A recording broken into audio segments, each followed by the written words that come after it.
Bismillahirrahmanirrahim. Assalamualaikum warahmatullahi wabarakatuh.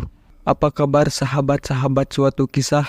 Semoga Allah senantiasa melimpahkan rizki dan rahmatnya kepada kita semua.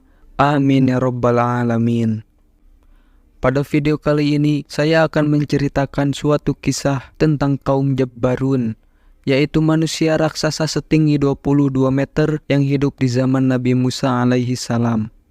Kisah ini bermula ketika Nabi Musa dan kaum Bani Israel berhasil lari dari cengkeraman Firaun dan bala tentaranya. Yang ketika itu Nabi Musa menunjukkan salah satu mukjizat besarnya, yaitu membelah Laut Merah. Setelah mereka menyeberangi Laut Merah dan berhasil lari dari kejaran Firaun dan bala tentaranya, kemudian Allah Subhanahu wa Ta'ala perintahkan Musa dan kaumnya untuk menuju suatu tempat, sebuah daerah yang nantinya akan menjadi tempat tinggal untuk mereka. Tempat itu jika di Al-Quran disebut dengan Ardul Muqaddasah, yaitu sebuah daerah atau tanah yang Allah berkati di dalamnya. Hal ini tertukil di dalam Al-Quran tentang perkataan Nabi Musa kepada kaumnya. Hai kaumku, masuklah ke tanah suci yang telah ditentukan Allah bagimu, dan janganlah kamu lari ke belakang karena takut kepada musuh. Maka kamu menjadi orang-orang yang merugi. Al-Quran Surat Al-Ma'idah ayat ke-21. Para mufasir berbeda pendapat mengenai tanah yang dijanjikan ini, tapi pendapat paling kuat adalah bahwa tanah itu adalah tanah Palestina. Jadi Allah Subhanahu wa Ta'ala janjikan kepada kaum Bani Israel untuk mereka menempati tanah Palestina ketika itu, dan Nabi Musa menyeru kepada kaumnya untuk memasuki tanah Palestina sesuai apa yang Allah perintahkan. Tapi seruan Nabi Musa kepada kaum Bani Israel itu dijawab di ayat selanjutnya. Mereka berkata, "Hai Musa, sesungguhnya dalam negeri itu ada orang-orang yang gagah perkasa. Kami sekali-kali tidak akan memasukinya sebelum mereka keluar daripadanya. Jika mereka keluar daripadanya, pasti kami akan memasukinya." Al-Quran Surat Al-Ma'idah ayat ke-22. Nah, saat itu kaum Bani Israel menolak perintah Allah dan Nabi-Nya karena mereka takut di dalam negeri Palestina itu ada kaum yang orang-orangnya memiliki postur dan badan tinggi yang besar. Bani Israel yang notabene-nya adalah kaum pengecut ini pengennya nunggu orang-orang yang menempati Palestina itu keluar dulu, baru mereka masuk ke tanah Palestina itu. Artinya mereka mau masuk ke tanah suci yang dijanjikan itu dengan cara tidak berperang, padahal mereka sudah diselamatkan Allah dari kejaran Firaun dan tentaranya. Mereka pula sudah melihat mukjizat Nabi Musa tidak hanya sekali dua kali, bahkan mukjizat Nabi Musa yang paling besar saat itu adalah membelah Laut Merah. Dan itu mereka lihat dengan mata kepala mereka sendiri, tapi mereka masih juga enggak yakin kepada Allah dan Nabi-Nya. Lalu di ayat selanjutnya, berkatalah dua orang di antara orang-orang yang takut kepada Allah, yang Allah telah memberi nikmat atas keduanya. Serbulah mereka dengan melalui pintu gerbang kota itu, maka bila kamu memasukinya, niscaya kamu akan menang. Dan hanya kepada Allah hendaknya kamu bertawakal jika kamu benar-benar orang yang beriman. Al-Quran Surat Al-Ma'idah ayat ke-23. Di dalam beberapa kitab tafsir, dua orang yang berkata dalam ayat tersebut adalah Yosua bin Nun dan Kalib bin Yefuni, atau Yusa dan Kalib. Mereka berdua adalah pemimpin-pemimpin dari Bani Israel. Mereka menyuruh kepada rakyatnya untuk mengikuti apa yang diperintahkan Allah dan Rasul-Nya.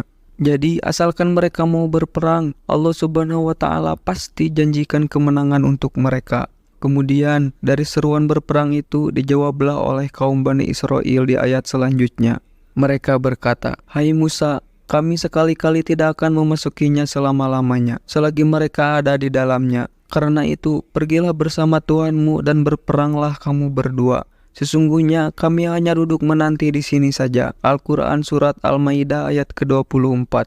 Mereka menganggap kalau Allah Subhanahu wa Ta'ala memang menjanjikan kemenangan, maka coba sana Musa dan Allah saja yang perang di Palestina. Kalau memang sudah menang, mereka baru akan memasuki kota itu. Ini adalah bentuk keras kepala mereka untuk terus melanggar perintah Musa. Jadi intinya sih mereka ini takut karena tersebar kabar bahwa para raksasa atau Jabbarun yang menghuni kota itu memiliki sifat kejam dan bengis kepada kaum selain dari golongan mereka. Sebenarnya kata Jabbarun bukanlah nama sebuah kaum, melainkan hanyalah sebutan. Menurut para ahli tafsir, kaum Jabbarun adalah kaum atau bangsa Amalik yang merupakan sisa-sisa kaum Adnya Nabi Hud alaihi salam, yang merupakan ras manusia berukuran besar dan tinggi-tinggi. Bahkan disebutkan tinggi rata-rata dari kaum ini adalah 50 hasta atau 22,5 meter. Karena satu hasta itu sekitar 45 cm yang diukur dari siku sampai ujung jari tengah. Akhirnya, karena mereka tahu kalau ada manusia-manusia raksasa yang mendiami negeri itu, Nabi Musa pun mengutus 2 orang dari kaumnya untuk memata-matai negeri itu, untuk melihat seberapa besar manusia-manusia raksasa tersebut. Lalu berangkatlah 2 orang itu dengan cara mengendap-endap. Masuklah mereka ke kota tersebut. Mereka pun sangat terkejut. Ternyata benar apa kata orang-orang. Kaum Jabbarun itu adalah orang-orang yang punya postur badan tinggi besar. Setelah itu, 2 orang kaumnya Musa ini tidak sengaja ketahuan dan kemudian ditangkap oleh salah satu dari kaum Jabbarun. Maka mereka pun dibawa kepada pemimpin kaum Jabbarun itu. Sesampainya di depan pemimpin mereka, kedua orang ini langsung diinterogasi. Pemimpin kaum Jabbarun itu berkata, "Kalian dari mana dan apa tujuan kalian kemari?" Kemudian 2 orang itu menjawab, "Kami adalah kaumnya Musa, dan Musa adalah seorang rasul yang diutus di tengah-tengah kami. Kami berdua ini diutus oleh Musa untuk mengintai seberapa besar postur tubuh kalian, dan untuk memastikan bahwa di balik tembok ini betul-betul dihuni oleh kaum raksasa." Akhirnya, pemimpin kaum Jabbarun ini memberikan mereka berdua 1 buah anggur yang berasal dari kaum tersebut. Nah, 1 biji anggur ini teman-teman, ukurannya tidak seperti buah anggur pada umumnya. Ukuran anggurnya jauh lebih besar dan bahkan butuh sampai 4 orang manusia biasa untuk menghabiskannya. Bisa dibayangkan, anggurnya saja sebesar itu. Bagaimana dengan ukuran tubuh dari kaum Jabbarun ini? Kemudian si pemimpin kaum Jabbarun ini memberikan 1 biji anggur itu dan berkata, "Bawalah anggur ini kepada pemimpin Musa, dan dia akan tahu tentang seberapa besar postur tubuh kami dari anggur ini."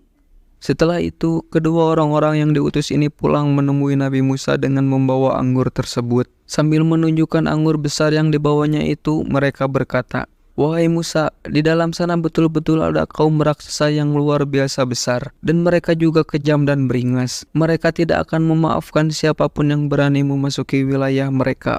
Kami sampai kapanpun tidak akan masuk ke dalam sana selama mereka masih ada di dalamnya. Engkau pasti bisa membayangkan betapa besarnya mereka dengan melihat anggur yang kami bawa ini."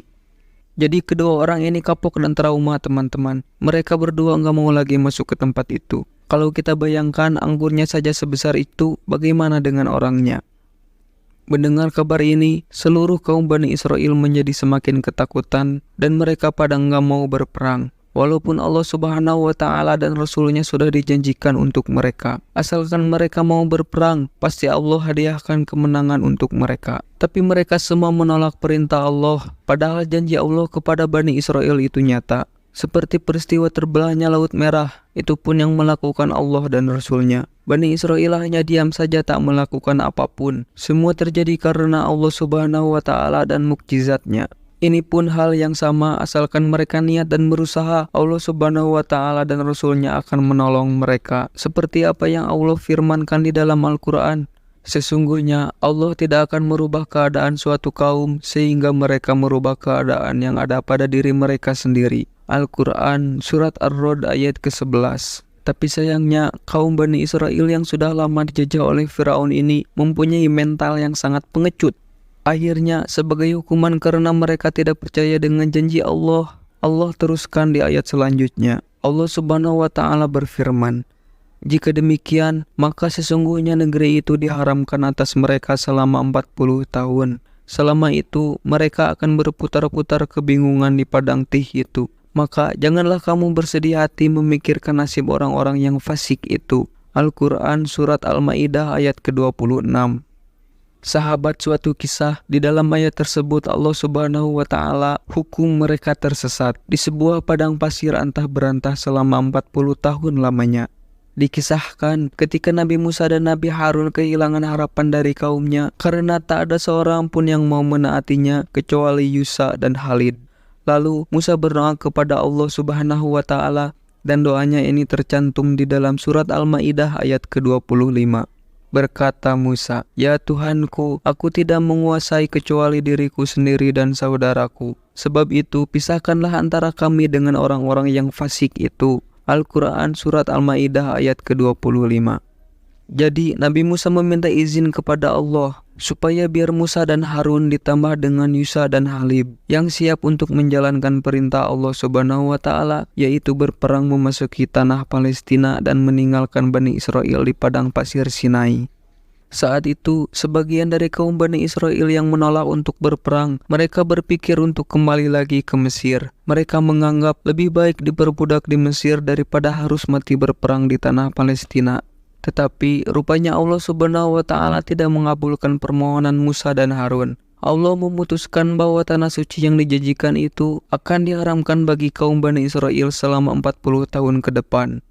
Jadi mereka yang berusaha kembali ke Mesir, maka akan kembali lagi ke tempat mereka mulai perjalanan. Mereka semua akan berputar-putar saja di padang pasir Sinai itu selama 40 tahun lamanya. Mereka akan terus mengalami kebingungan dan tersesat selama 40 tahun itu. Selama 40 tahun pula mereka harus menghadapi masa-masa sulit di sana. Udara padang pasir yang sangat panas dan makanan minuman yang sulit didapatkan. Tapi lagi-lagi Allah Subhanahu wa taala masih memberikan pertolongan kepada kaum durhaka ini.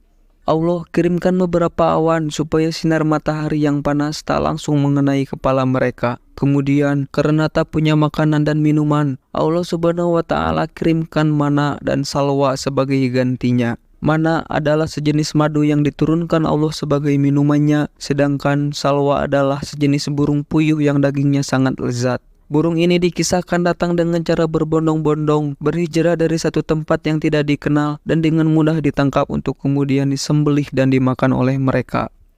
Dan kami naungi kamu dengan awan dan kami turunkan kepadamu mana dan salwa. Makanlah dari mereka yang baik-baik yang telah kami berikan kepadamu, dan tidaklah mereka menganiaya kami, akan tetapi merekalah yang menganiaya diri mereka sendiri. Al-Quran Surat Al-Baqarah ayat ke-57. Sahabat, suatu kisah yang dimuliakan oleh Allah. Nah, dalam perjalanannya, generasi kaum Jabbarun ini akan berakhir pada Jalut. Jalut ini adalah seorang raja yang berpostur badan raksasa yang nantinya akan dikalahkan oleh Nabi Daud dalam duel 1 lawan 1. Wallahu a'lam bishawab. Semoga kisah ini bermanfaat. Mohon maaf atas segala kekurangan dan kesalahan, karena kebenaran berasal dari Allah, sedangkan kesalahan datang dari keterbatasan manusiawi saya. Sampai jumpa di kisah-kisah menarik dan bermakna lainnya. Saya akhiri. Wassalamualaikum warahmatullahi wabarakatuh.